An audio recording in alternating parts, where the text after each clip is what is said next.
வணக்கம். இன்னைக்கு நம்ம சேனல்ல என்ன பார்க்க போறோம் அப்படின்னு பாத்தீங்கன்னா ரொம்ப இம்பார்ட்டன்ட்டான ஒரு டாபிக். நீட் ஜேஇக்கான ரொம்ப இம்பார்ட்டன்ட்டான ஒரு டாபிக் இன்டர்ஹாலஜன் காம்பவுண்ட்ஸ் அப்படின்னு பார்க்க போறோம். இந்த இன்டர்ஹாலஜன் காம்பவுண்ட்ஸ்னா என்ன, இது எப்படி ரியாக்ட் ஆகுது, இதனுடைய ஸ்ட்ரக்சர்லாம் என்ன அப்படிங்கிறதுலாம் இன்னைக்கு வீடியோல டீட்டெயிலாக பார்க்க போறோம். ஸோ ஃபர்ஸ்ட் ஆஃப் ஆல் இன்டர்ஹாலஜன் காம்பவுண்ட்ஸ்னா என்ன அப்படிங்கிறது தெரியணும். அதாவது ஹாலஜன் காம்பவுண்ட்ஸ்னா உங்களுக்கு தெரியும், ஹாலஜன்ஸ்னா தெரியும் இல்லையா? எதெல்லாம் halogens? we know that fluorine, chlorine, bromine, iodine இதெல்லாம் ஹாலஜன்ஸ். ஓகேயா? இப்போ halogen compound Cl2, Br2, I2 இதெல்லாம் என்னது? ஹாலஜன் காம்பவுண்ட்ஸ் சொல்லலாம். அது என்ன இன்டர் ஹாலஜன் காம்பவுண்ட்ஸ்? அப்போ இந்த ஹாலஜன்ஸ்க்கு இடையிலேயே ரியாக்ட் ஆகும். சரிங்களா? அப்படி ரியாக்ட் ஆகிறனால ஃபார்ம் பண்ணக்கூடிய காம்பவுண்ட் தான் என்னது? இன்டர் ஹாலஜன் காம்பவுண்ட்ஸ் அப்படின்னு கொடுக்குறோம். சரிங்களா? இதுல ஃபர்ஸ்ட் நான் என்ன கொடுக்குறேன் அப்படின்னா காம்பவுண்ட் நம்பர் 1 என்ன கொடுக்கலாம் அப்படின்னா ஒரு Cl2 எடுத்திருக்கேன். இதை யாரோட ரியாக்ட் பண்றேன்னா F2 ஓட ரியாக்ட் பண்றேன். ஈக்குவல் வால்யூம்ல ரெண்டையுமே எடுத்துக்க போறேன். சரியா? ஈக்குவல் அமௌண்ட் ஆர் ஈக்குவல் வால்யூம்ல ரெண்டையும் எடுத்துக்க போறேன். ஸோ என்ன ப்ராடக்ட் கிடைக்கும்? I'll be getting ClF அப்படின்னு கிடைக்கும். முன்னாடி ஸ்டாக்கியோமெட்ரி 2. அவ்வளவுதான், சிம்பிள். ஓகேயா? இந்த ரியாக்ஷனுக்கு almost it required 437 kelvin temperature தேவைப்படுது. சரியா? 437 கெல்வின் டெம்பரேச்சர் இது தேவைப்படுது இந்த ரியாக்ஷனை கண்டக்ட் பண்றதுக்கு. சப்போஸ் செகண்ட் ரியாக்ஷன் பாருங்களேன், இதே Cl2 எடுத்திருக்கேன் plus 3F2 which means that இதுக்கு மீனிங் என்ன? F2 என்னவா எடுத்திருக்கீங்க? excess எடுத்திருக்கீங்க. If you are taken in excess along with that 573 Kelvin temperature அப்படின்னா ClF3 அப்படின்னு ஃபார்ம் பண்ணும். புரியுதுங்களா? இது 2 times. புரியுது இல்லையா? ரொம்ப சிம்பிள். ஓகே, ClF5 அப்படின்னு ஃபார்ம் பண்ணும், ClF3 அப்படின்னு ஃபார்ம் பண்ணும். சரியா? மூணாவது ரியாக்ஷன் பாருங்க. when I'm taking Br2 எடுத்திருக்காங்க, இதோட 5F2 எடுத்துக்கிறாங்க. ஸோ என்ன ப்ராடக்ட் கிடைக்குது? BrF5 முன்னாடி 2 டைம்ஸ். அவ்வளோதான். புரியுதா? Simple reactions. ஓகேயா? ஒரு ஹாலஜனும் இன்னொரு ஹாலஜனும் ரியாக்ட் ஆகி which is going to form an interhalogen compounds form பண்ண போகுது. சரிங்களா? ரைட். அடுத்து பாருங்க, நாலாவது காம்பவுண்ட் ரொம்ப இம்பார்ட்டன்டான காம்பவுண்ட். இது ஒண்ணே ஒன்று மட்டும் தான் ஃபார்ம் பண்ணும். சரிங்களா? ஹெப்டாஃப்ளூரைடு ஒண்ணே ஒன்று மட்டும் தான் ஃபார்ம் பண்ணுது. அது என்னன்னு பார்க்கலாம். சி என்ன எடுத்திருக்கோம் அப்படின்னா I2 plus 7F2 எடுத்துக்கிறாங்க. along with that 625 Kelvin temperature. 625 இருந்து 675 வரைக்கும் கொடுக்கலாம். என்ன ஃபார்ம் பண்ணும்னா IF7 2 times முடிஞ்சு. சரிங்களா? இதை இப்படி மட்டும் தான் ப்ரிப்பேர் பண்ண முடியுமா? Not like that. IF7 வேற வகையும் ப்ரிப்பேர் பண்ணலாம். அதாவது யாரோட ரியாக்ட் பண்ணலாம்னா இங்க வந்து ஃப்ளூரினோட போட்டுக்கிறீங்க. இதை யாரோட ரியாக்ட் பண்றீங்க அப்படின்னா KI இவரோட ரியாக்ட் பண்றீங்க. ஸோ என்ன ஃபார்ம் பண்ணும் பாருங்க. I'll be getting ஒரு KF ஃபார்ம் ஆயிடும். So I'll be getting KF form ஆயிடும். along with that ஒரு I இருக்கு, மீதி 4 2 8ல 1 போயிடுச்சு 7. அப்ப IF7 இப்படி ஃபார்ம் ஆகும். அப்ப இந்த காம்பவுண்ட் பேர் என்ன அப்படின்னா chlorine fluoride, chlorine trifluoride, bromine pentafluoride, இது என்னது? அயோடின் ஹெப்டாஃப்ளூரைடு அப்படின்னு எடுத்துக்கிறோம். புரியுதுங்களா? இது காம்பவுண்டுடைய நேம்ஸ். Okay, right. இதுல ரொம்ப முக்கியமான விஷயம் என்ன அப்படின்னா அயோடினையும் ஃப்ளூரினையும் டைரக்டா ரியாக்ட் பண்ணியும் கொண்டு வரலாம். இங்கேயும் டெம்பரேச்சர் பார்த்தீங்கன்னா அரௌண்ட் 625 கெல்வின்ல இருந்து கொடுக்கலாம். 625 இருந்து 675 வரைக்கும் கெல்வின் டெம்பரேச்சர் கொடுத்தீங்கன்னா you will be getting formed IF7 as a product அப்படின்னு கிடைக்கும். இதுதான் என்னது? Inter halogen compounds. அப்போ ஜெனரல் ரியாக்ஷன் என்ன அப்படின்னா ஒரு X எடுத்துக்கிறேன், அதோட ஒரு X டேஷ் ரியாக்ட் பண்றேன். சரியா? என்ன ஃபார்ம் பண்ணுது? I can get X dash அப்படின்னு ஒரு காம்பவுண்ட் ஃபார்ம் பண்ணலாம். இல்ல அப்படின்னா X டேஷ் 3 ஃபார்ம் பண்ணலாம். இல்ல அப்படின்னா X டேஷ் 5 அப்படின்னு ஃபார்ம் பண்ணலாம். இல்ல அப்படின்னா X டேஷ் 7. புரியுதா? அப்ப இங்க Xங்கிறது லெஸ்ஸர் எலக்ட்ரோநெகட்டிவ் எலிமெண்ட். பாருங்களேன், இப்ப IF7 அப்படின்னா முன்னாடி யார் வர்றாங்களோ அவங்க எப்படி இருப்பாங்க? லெஸ் எலக்ட்ரோநெகட்டிவா இருப்பாங்க. ஃப்ளூரின் எப்படி இருக்காங்க? ஹையர் எலக்ட்ரோநெகட்டிவ் எலிமெண்டா இருப்பாங்க. ஓகேயா? அப்ப இங்க யார் ஆனியனா வராங்களோ அவங்க வந்து என்னது ஹையர் எலக்ட்ரோநெகட்டிவ் எலிமெண்டா இருப்பாங்க. ரொம்ப முக்கியம். சரியா? சோ அப்ப ஹையர் எலக்ட்ரோநெகட்டிவ் எலிமெண்ட்டுக்கு அங்க ஹையர் நெகட்டிவ் சார்ஜ் இருக்கிறதுக்கான பாசிபிலிட்டி உண்டு. புரியுது இல்லையா? இதுதான் என்னது என்னுடைய ப்ரிப்பரேஷன். இன்டர் ஹாலஜன் காம்பவுண்ட்ஸ் இந்த மெத்தட்ஸ்ல ப்ரிப்பேர் பண்றாங்க. சரியா? ரைட். அடுத்து பார்க்கலாம் இதனுடைய ரியாக்ஷன்ஸ் அண்ட் ப்ராப்பர்ட்டிஸ் அதெல்லாம் செக் பண்ணலாம். சரிங்களா? ஃபர்ஸ்ட் பாருங்க, நோட் பண்ணிட்டீங்களா? நோட் பண்ணிக்கோங்க, அடுத்து மூவ் பண்ணலாம். ஓகேவா? Right. see look at first இதனுடைய ப்ராப்பர்ட்டி என்ன அப்படின்னு பார்த்தீங்கன்னா போலார் நேச்சர் அப்படின்னு சொல்றாங்க. இது வந்து polarity இருக்கும் அப்படின்றாங்க. எஸ், obviously போலாரா தான் இருக்கும். ஏன் போலாரா இருக்கு? ஏன் கண்ணா போலாரா இருக்கும் அப்படின்றாங்க? ஏன்னா எலக்ட்ரோநெகட்டிவிட்டி டிஃபரன்ஸ் கண்டிப்பா என்ன இருக்கும்? இருக்கும் கண்டிப்பா இல்லையா? ஒரு எக்ஸ் எக்ஸ் டேஷ் எடுத்துக்கிறீங்க, கண்டிப்பா எலக்ட்ரோநெகட்டிவ் டிஃபரன்ஸ் இருக்கும் இல்லையா? இப்ப ஒரு Cl எடுத்துக்கிறீங்க, F எடுத்துக்கிட்டீங்கன்னா we know that when compared to Cl fluorine has higher electronegativity தானே.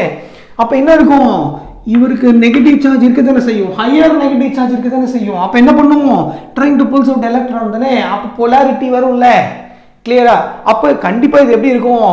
கோவேலன்ட் பாண்ட்ல இருக்கணும், போலாரிட்டியும் இருக்கும் அப்படின்றாங்க. சரியா? கோவேலன்ட் நேச்சரா இருக்கும், அதே மாதிரி what is that polar நேச்சராவும் இங்க இருக்கும் அப்படின்றாங்க. புரியுதா? இது ஃபர்ஸ்ட் பாயிண்ட் கண்ணா. போலாரா இருக்கும் because of difference between electronegativity. electronegativity differenceனால these molecules become polar அப்படின்னு எடுத்துருக்காங்க. சரிங்களா? இப்போ இதுல பாத்தீங்க அப்படின்னா இந்த எலிமெண்ட் பாத்தீங்க அப்படி இருக்கும், ஹையர் எலக்ட்ரோநெகட்டிவிட்டி இருக்கும். அப்ப அதுக்கு மேல நெகட்டிவ் சார்ஜ் ரொம்ப அதிகமா இருக்கும். அவ்வளவுதான் டிஃபரன்ஸ். புரியுதா? அப்ப இன்டர்ஹாலஜன் காம்பவுண்ட்ஸ்ல என்ன இருக்கும் அப்படின்னா it has higher electronegativity difference கூட இருக்கலாம். சரிங்களா? எலக்ட்ரோநெகட்டிவிட்டி டிஃபரன்ஸ் கூட அதிகமாகவும் இருக்கலாம், கம்மியாகவும் இருக்கலாம். அதை பேஸ் பண்ணி ஸ்டெபிலிட்டிலாம் இருக்கு, அது பின்னாடி பார்க்கலாம். ஸோ அப்போ போலார் நேச்சரா இருக்கும். காரணம் என்ன அப்படின்னு பார்த்தீங்கன்னா ஹையர் எலக்ட்ரோநெகட்டிவிட்டி இருக்கும், எலக்ட்ரோநெகட்டிவிட்டி டிஃபரன்ஸ் பேஸ்ட். சரியா? அதை பேஸ் பண்ணியும் இருக்கும் அப்படின்றாங்க. இது வந்து போலார் நேச்சர். ரெண்டாவது என்ன அப்படின்னா அதனுடைய பிசிக்கல் ஸ்டேட்டுக்கு. பிசிக்கல் ஸ்டேட் என்னென்ன ஃபார்ம்லாம் இருக்கலாம்? பிசிக்கல் ஸ்டேட் உங்களுக்கு தெரியும் ஜென்ரலாவே. இது என்னென்ன பிசிக்கல் ஸ்டேட்ல இருக்கலாம்? ஒரு கேஸா இருக்கலாம், லிக்விடா இருக்கலாம், ஆர் ஈவன் சாலிடா கூட இருக்கும். சரிங்களா? மோஸ்ட் ப்ராபபிலி இவங்க எப்படி இருப்பாங்க அப்படின்னா வாலடைல் லிக்விடாவோ அல்லது சாலிடாவோ எக்ஸிஸ்ட் ஆவாங்க. சரிங்களா? எக்ஸப்ட் CLF இது மட்டும்தான் என்னது கேஸ் அட் ரூம் டெம்பரேச்சர். இவர் வந்து அப்படியே ரூம் டெம்பரேச்சர்ல கேஸா தான் இருப்பாரு. சரிங்களா? அதுல no doubt in it. Okay? அப்போ இதனுடைய பிசிக்கல் ப்ராப்பர்ட்டிஸும் எப்படி இருக்கும் அப்படின்னா இன்டர்மீடியேட் பிட்வீன் எக்ஸுக்கும் எக்ஸ் டேஷ்க்கும் இடையில இருக்கும். அப்படின்னு என்ன மீனிங்னா இப்போ X2 அப்படின்னு ஒரு காம்பவுண்ட் எடுத்திருப்பீங்க, X-2 ஒரு காம்பவுண்ட் எடுத்துப்பீங்க. சரிங்களா? ஒரு எலிமெண்ட் எடுத்துப்பீங்க. இது ரெண்டு ரியாக்ட் ஆக என்ன ஃபார்ம் பண்ணுது? X னு ஃபார்ம் பண்ணிருக்கு. கரெக்ட்டா? அப்போ இந்த X னுடைய properties which are placed in between the X and also X-X காம்பவுண்டா இருக்கும்போது தனியா என்ன ப்ராப்பர்ட்டி இருக்கோ, XX என்ன தனியா ப்ராப்பர்ட்டி இருக்கோ, இதுக்கு ரெண்டுக்கும் இன்டர்மீடியேட்ல இதனுடைய ப்ராப்பர்ட்டி இருக்கும். சரிங்களா? அது ரெண்டுக்கும் இன்டர்மீடியேட்ல இதனுடைய ப்ராப்பர்ட்டிஸ் இருக்கும். அப்படி இன்டர்ஹாலஜன் காம்பவுண்ட்ஸுடைய ப்ராப்பர்ட்டிஸ் இதனுடைய ப்ராப்பர்ட்டிக்கும் இவருடைய ஓன் ப்ராப்பர்ட்டிக்கும் இன் பிட்வீன்ல இருக்கும். Intermediate between these X2 and X-2. அதனால தான் என்னது இதனுடைய பிசிக்கல் ப்ராப்பர்ட்டிஸ் இப்படி இருக்கு. சரிங்களா? இன்டர்மீடியேட்டா இருக்கும் ரெண்டுக்கும். சரியா? இது வந்து பிசிக்கல் ப்ராப்பர்ட்டிஸ் அப்படின்னு சொல்றாங்க. மூணாவது என்ன அப்படின்னா ரியாக்டிவிட்டி. மூணாவது ரியாக்டிவிட்டி.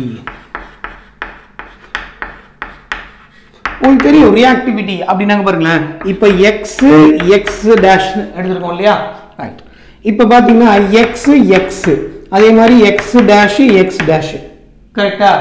இப்போ இவங்களை விட அதாவது ஜென்ரலாவே இவங்களுக்கும் இவருக்கும் சிமிலர் ரியாக்டிவிட்டி இருக்கிற மாதிரி இவருக்கும் சிமிலர் ரியாக்டிவிட்டி தான் இருக்கும். இருந்தாலும் இவங்களை கம்பேர் பண்ணும்போது, இவங்க ரெண்டு பேரையும் கம்பேர் பண்ணும்போது இவருக்கு ரியாக்டிவிட்டி அதிகம்ன்றாங்க.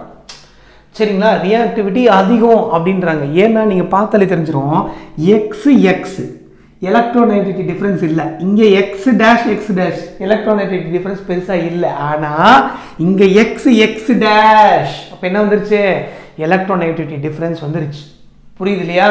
அப்ப அதனால என்ன பண்ணலாம், அதாவது இது எப்படி இருக்கும் அப்படின்னா, இதனுடைய கோவேலன்ட் பாண்ட் இருக்கு இல்லையா, the covalent bond of x dash, that means interhalogen compounds உடைய covalent bond is weaker than that of the covalent bond of similar elements. Similar atoms combine ஆகும்போது இருக்கக்கூடிய covalent bond உடைய strength விட dissimilar metals, dissimilar atoms combine ஆகும்போது இருக்கக்கூடிய அந்த கோவேலன்ட் நேச்சருடைய bond எப்படி இருக்கும்? வீக்கா இருக்கும் அப்படின்ற.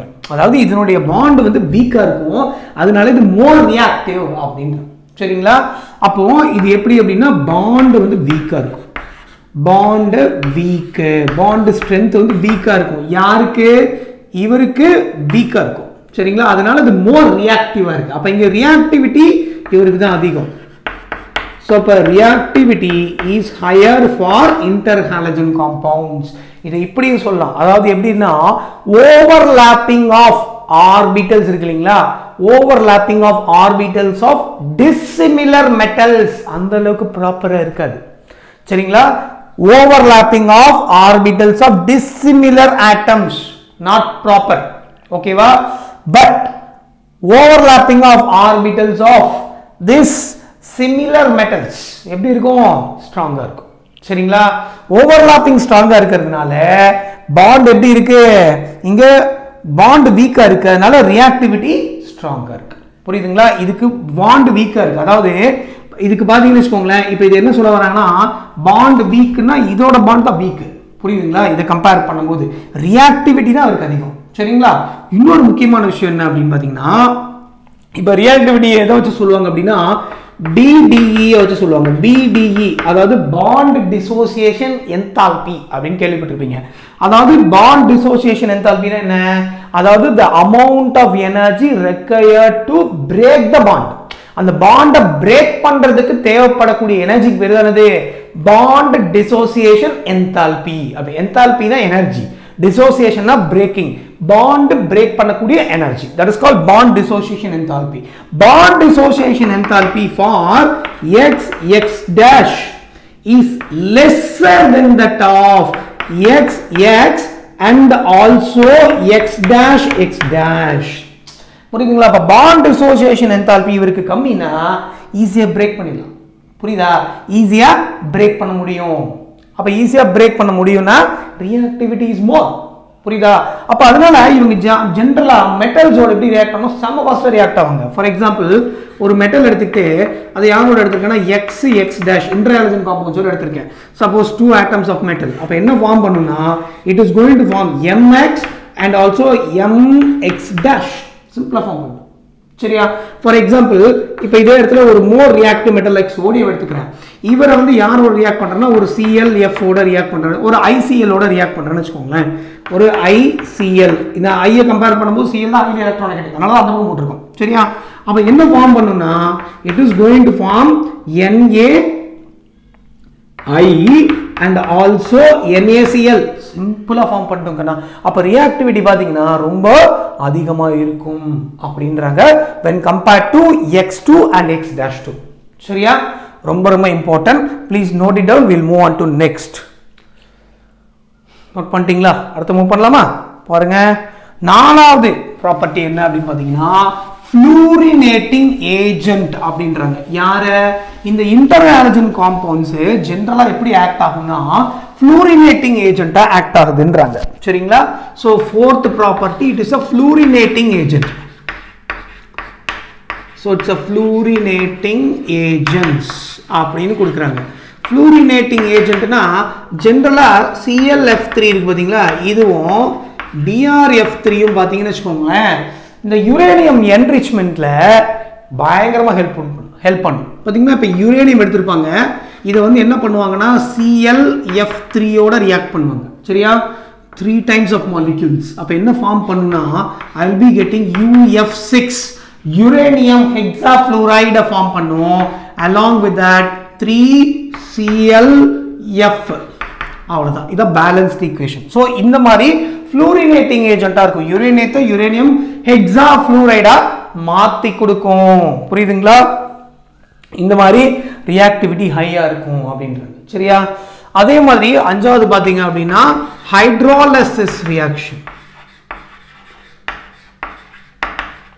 ஹைட்ரோலிசிஸ் எடுத்துக்கோம் ஹைட்ரோலிசிஸ் அப்படினு எடுத்தா பாருங்க இப்போ என்ன எடுத்துக்கோனா ஒரு ICl இத வந்து வாட்டரோட ரியாக்ட் பண்றீங்க சோ என்ன ஃபார்ம் பண்ணும் சோ we know that இது polarity இருக்கு கரெக்ட்டா அப்ப Cl- இருக்கும் அப்ப அந்த H+ ஓட ரியாக்ட் ஆகி ஒரு HCl ஆவும் HOI ஆவும் ஃபார்ம் பண்ணும் அப்ப highly electronegative element என்ன ஃபார்ம் பண்ணும் ஹைட்ரஜன் ஹாலைட்ஸ் ஆவும் இங்க என்ன ஃபார்ம் பண்ணும் அதோட ஆக்ஸோ ஆசிட் ஆவும் ஃபார்ம் பண்ணும் லெஸ்ஸர் எலக்ட்ரோநெகட்டிவ் எலிமெண்ட் இதுல இருக்கக்கூடியதுல lesser electronegative element oxo acids form பண்ணும் இதே மாதிரி இது எப்படி ஃபார்ம் பண்ணும் அதனுடைய அத ஹைட்ரோ ஹாலஸ் ஆசிட் ஃபார்ம் பண்ணுது இல்லையா அதே மாதிரி இங்க என்ன இருக்கும் ஹைட்ரோகுளோரிக் ஆசிட் ஃபார்ம் பண்ணும் தட்ஸ் இட் புரியுதா இதான் என்னது ஹைட்ரோலிசிஸ் ரியாக்ஷன் வித் வாட்டர் அப்படினு சொல்றோம் வெரி வெரி இம்பார்ட்டன்ட் ஓகேயா நோட் இட் டவுன் ரொம்ப ரொம்ப இம்பார்ட்டன்ட் ஓகேயா ஓகே அடுத்து பாத்தீங்க அப்படினா யாரோட ரியாக்ட் பண்ணுவாங்க அப்படினா வித் ஆல்கலி ஹாலைட்ஸ் ஆறாவது பாத்தீங்கன்னா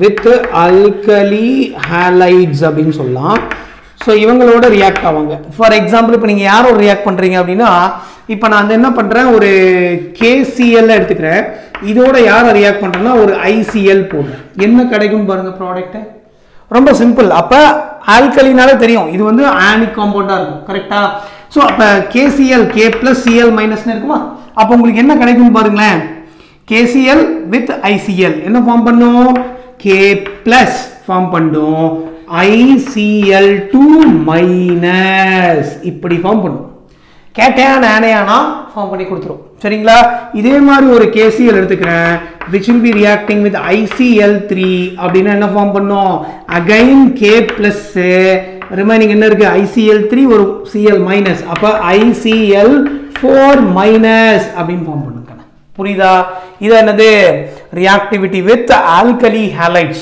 very very important Kanna please note it down we'll move on to next அடுத்து பாத்தீங்கன்னா அதோட ஸ்டெபிலிட்டி பார்க்கணும் ஸ்டெபிலிட்டி ஆர்டர் பார்த்துட்டு we can move with the structure பார்த்துட்டா almost over ஓகேயா ரைட் நோட் பண்ணிட்டீங்க இல்லையா மூவ் பண்ணலாம் சோ அடுத்து பாத்தீங்க அப்படினா ஸ்டெபிலிட்டி அதாவது ஸ்டெபிலிட்டி ஆஃப் இன்டர்ஹாலஜன் காம்பவுண்ட்ஸ் அப்படினா ஃபார் எக்ஸாம்பிள் இது எதை பேஸ் பண்ணுது இப்போ நான் அதாவது ஏழாவது ப்ராப்பர்ட்டி என்ன அப்படினா ஸ்டெபிலிட்டி அப்படினு கொடுக்குறாங்க அதாவது ஸ்டெபிலிட்டி ஆஃப் இன்டர்ஹாலஜன் காம்பவுண்ட்ஸ் எதை பேஸ் பண்ணியிருக்கோம் இப்போ ஃபார் எக்ஸாம்பிள் BRF அப்படின்னு ஒரு காம்பவுண்ட் எடுத்திருக்கேன் சரிங்களா BRF னு ஒரு காம்பவுண்ட் எடுத்திருக்கேன் அதே மாதிரி இங்க ClF னு ஒரு காம்பவுண்ட் எடுத்திருக்கேன் இந்த ரெண்டுல இப்ப யார் சார் மோர் ஸ்டேபிள் அப்படினா இது எதை வச்சு கொடுக்கணும் டெல்டா En வேல்யூ வச்சு கொடுக்கணும் டெல்டா En அதாவது சேஞ்ச் இன் எலக்ட்ரோநெகட்டிவிட்டி வச்சு தான் கொடுக்கணும் எலக்ட்ரோநெகட்டிவிட்டி டிஃபரன்ஸ் அதிகம்னா more stable இருக்கும் அவ்வளவுதான் சிம்பிள் புரியுதா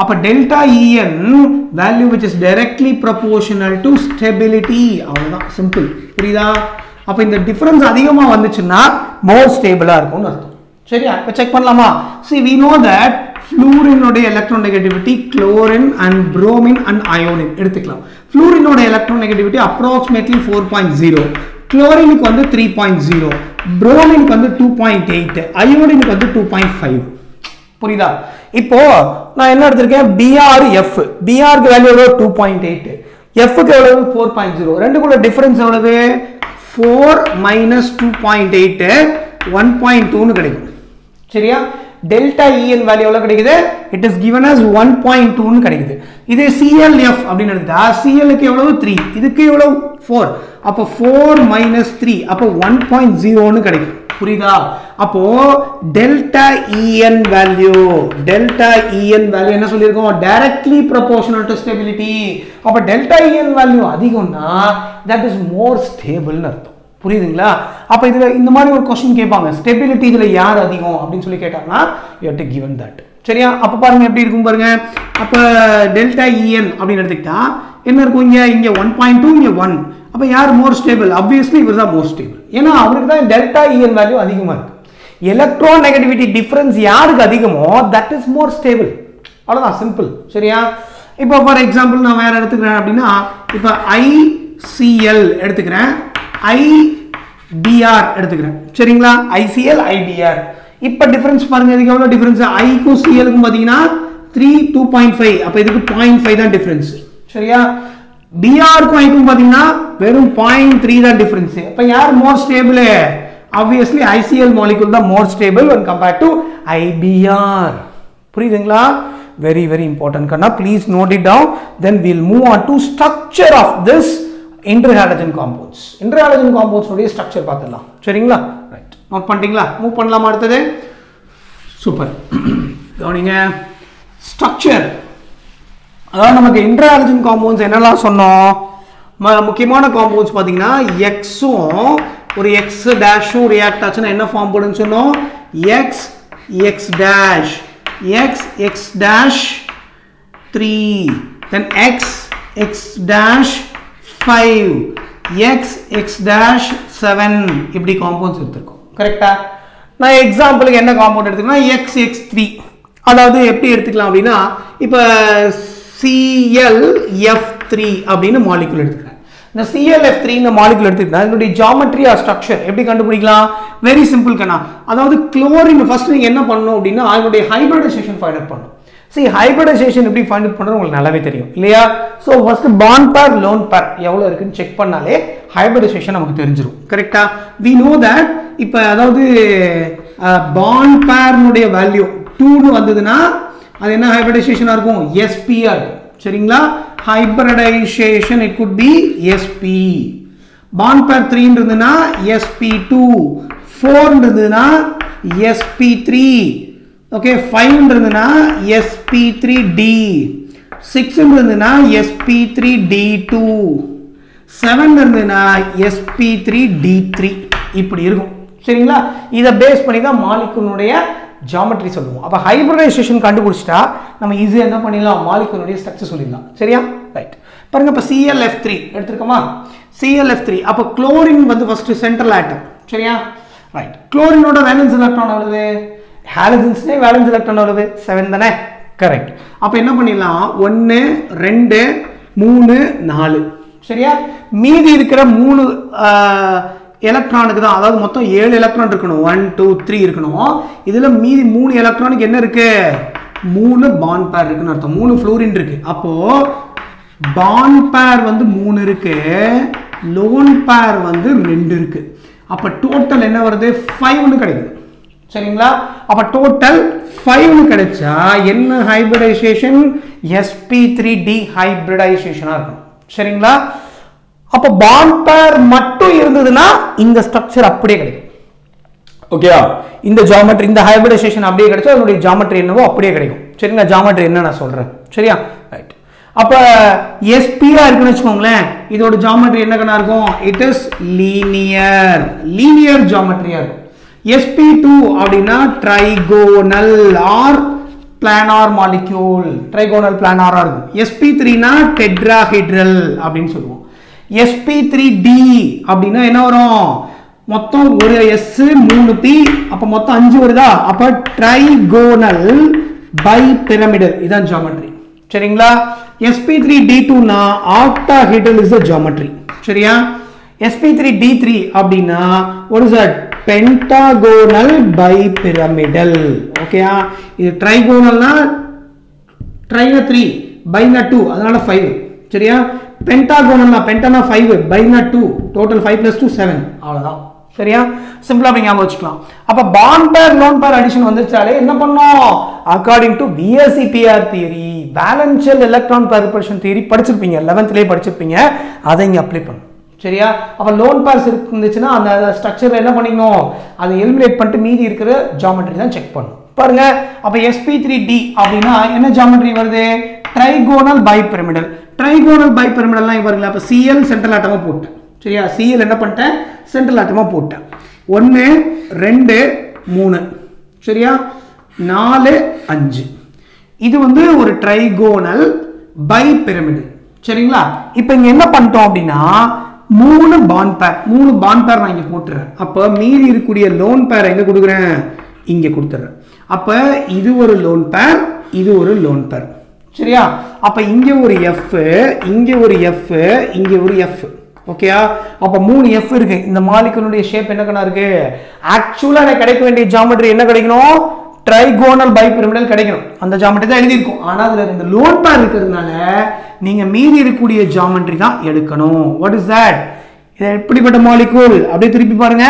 பாருங்க, ஒரு T போட்ட மாதிரி இருக்கா? T படுக்க போட்ட மாதிரி இருக்கு பாருங்க. அப்ப T ஷேப்டு மாலிக்யூல். எப்படிப்பட்ட மாலிகுல்? T ஷேப்டு மாலிகுலா இருக்கும். எது? ClF3 அப்படிங்கிற மாலிகுல் வந்து T ஷேப்டு மாலிகுல் அப்படின்னு கொடுக்கும். புரியுதான்னு பாருங்க. Very simple. ஓகேயா? இதே மாதிரி ClF5 பார்த்தலாமா? அப்ப ClF5 னா ClF5. அப்ப குளோரினை சுத்தி 1 2 3 4 5 6 7, அதுல 5 ஃப்ளோரின் இருக்கு. அதனால 5 பாண்ட் எடுத்துடலாம். மீதி என்ன இருக்கு? ஒரு லோன் பேர் மட்டும் இருக்கு. கரெக்டா? ClF5 னா அப்ப பாண்ட் பேர் வந்து 5 இருக்கு, லோன் பேர் வந்து 1 இருக்கு. அப்ப டோட்டல் 6. 6 னா என்னது? sp3d2 ஆக்டாஹெட்ரல் ஜியோமெட்ரி வருது. ஆக்டாஹெட்ரல் ஜியோமெட்ரி எப்படி எழுதுவீங்க பாருங்க. எப்படி எழுதலாம்னா Cl இப்படி போட்டுக்கலாம். சோ 1 2 3 4 5 6 அவ்வளவுதான். சிம்பிள். ஓகேவா? சோ இப்போ எப்படி கொடுக்கலாம்னு பாருங்க. சோ எல்லாத்துலயும் ஃப்ளோரின் கொடுக்க முடியுமா? முடியாது. ஏன்னா 5 ஃப்ளோரின் தான் இருக்கு. கரெக்டா? அப்ப என்ன பண்ணிருங்கன்னா இங்க பாட்டம்ல இருக்கு இல்லீங்களா, இங்க வந்து லோன் பேரை கொடுத்துடலாம். ஏன்னா ஒரு லோன் பேர் இருக்குல்ல, அந்த லோன் பேர் இங்க கொடுத்துட்டேன். சரியா? அப்ப இங்க பாருங்க F F F F. Simple. ஓகேயா? இப்போ இது எல்லாம் அதே மாதிரி மேல ஒரு F, சாரி இங்க ஒரு F போட்டுங்க. சரியா? ரைட். பாருங்க, இது எல்லாத்தையும் கனெக்ட் பண்ணுங்க. இது எல்லாத்தையும் அப்படியே கனெக்ட் பண்ணுங்க. இது வந்து எப்படி இருக்கு? ஒரு ஸ்கொயர் மாதிரி இருக்கா? கவனிங்க. இப்போ இதை கனெக்ட் பண்ணுங்க. 1 2 3. பார்க்கறதுக்கு எப்படி கண்ணா இருக்கு? ஒரு பிரமிட் மாதிரி இருக்கு. சரியா? அப்ப எப்படி இந்த ஜியோமெட்ரி பேர் என்ன? ஸ்கொயரா இருக்கு. ஸ்கொயரா இருக்கு. மேல இருக்கிற ஆட்டம்லாம் மத்த எல்லாம் கனெக்ட் இருக்கு. பிரமிட் மாதிரி இருக்கு. Square pyramidal. புரியுதுங்களா? ஸ்கொயர் பிரமிடல் இதான் என்னுடைய ஜியோமெட்ரி. வெரி சிம்பிள் கண்ணா, வெரி சிம்பிள். ஓகேயா? நோட் பண்ணிக்கோங்க. அடுத்து இன்னும் ஒரே ஒரு மாலிகுல் இருக்கு. IF7 அப்படிங்கிற மாலிகுல் பார்த்தோம்னா will end up. ஓகேயா? ஃபினிஷ்டா? நோட் பண்ணிட்டீங்களா? மூவ் பண்ணலாமா? ரைட். அடுத்து பாருங்க, IF7 அப்படிங்கிற மாலிக்யூல் கண்ணா. IF7 மாலிக்யூல்னா எப்படி எடுத்துக்கலாம்? சரி பாருங்க. அப்ப என்ன இருக்கும் அப்படின்னா IF7 அயோடினுக்கு வேலன்ஸ் எலக்ட்ரான் 7 தான் இருக்கும். 7மே பாண்டா இருக்கு. 7 ஃப்ளூரின் இருக்குல்ல, அப்ப 7மே பாண்டா இருக்கு. அப்ப என்ன அர்த்தம்? ஒன்லி பாண்ட் பேர். ஒன்லி பாண்ட் பேர். பாண்ட் பேர் எத்தனை இருக்கு? 7 இருக்கு. 7னா என்ன சொன்னோம்? Hybridisation sp3d3. அதாவதுக்கு நான் மொத்தம் இந்த 7ன்னு சொல்லியிருக்கோம் இல்லையா, ஒரு S 3 P 4, இதோட 3 7. ஓகேவா? அப்ப sp3d3 அப்படின்னு சொல்லுவோம். இப்படி இருந்த ஜியோமெட்ரி என்ன சொன்னோம்? It is called pentagonal. Pentagonal bipyramidal. Pentagonal bipyramidal geometry இருக்கும் அப்படின்றாங்க. சரியா? பென்டாகோனல் பைபிரமிடல்னா அப்ப ஜியோமெட்ரி எழுதலாம் பாருங்க. அயோடின் சென்டர்ல போடுங்க. சரியா? 1 2. சரியா? அடுத்து பாருங்க 3 4 5 6 7. புரியுதா? அப்ப எப்படி இருக்கும் பாருங்க. F இங்க ஒரு F, இங்க ஒரு F, எல்லாத்துலயும் F தான். சரியா? ஏன்னா IF7 7 F போடணும். போட்டாச்சா? ரைட். இப்போ கனெக்ட் பண்ணுங்க. இது எல்லாத்தையும் கனெக்ட் பண்ணுங்க பார்க்கலாம். பாருங்க 1 2 3 4 5. இதான் பென்டாகோனல். இப்போ இதை இதே மாதிரி 5 ஆட்டத்தோட மேலையும் கீழையும் கனெக்ட் பண்றோம். அப்படி கனெக்ட் பண்ணீங்கன்னா it get பைபிரமிடல். பாருங்க 1 2 3 4 5. இது ஒரு பென்டாகோனல் பைபிரமிடலா இருக்கும். அதே மாதிரி இந்த சைடுலயும் 1 2 3 4 5. If we connect it, we will be getting pentagonal bipyramidal அப்படின்னு சொல்லி நமக்கு ஒரு ஜாமெட்ரி கிடைக்கும். புரியுது இல்லையா? இது என்னது IF7 அப்படின்னு சொல்லுது. புரியுதா? வெரி வெரி இம்பார்ட்டன்ட் கண்ணா. இது பேஸ்ல ஸ்ட்ரக்சர் கேட்பாங்க, ப்ரிப்பரேஷன்ஸ் கேட்பாங்க, நம்ம சொன்ன ப்ராப்பர்ட்டிஸ் எல்லாத்தையும் கேட்பாங்க. சரிங்களா? ஸோ அதனால very very important. Stability, order அதெல்லாமே கேட்பாங்க. சரியா? ஸோ ஐ திங்க் ஸோ இந்த வீடியோ டெஃபினட்டாக உங்களுக்கு பிடிச்சிருக்கும்னு நினைக்கிறேன். வீடியோ பிடிச்சிருந்ததுன்னா மறக்காம லைக் பண்ணுங்க. முக்கியமாக டாக்டர் பாலாஸ் கெமிஸ்ட்ரிக்கு சப்ஸ்கிரைப் பண்ணுங்க. தேங்க்யூ ஸோ மச் ஃபார் வாட்சிங். Thank you. Keep clean, go green. நன்றி, வணக்கம்.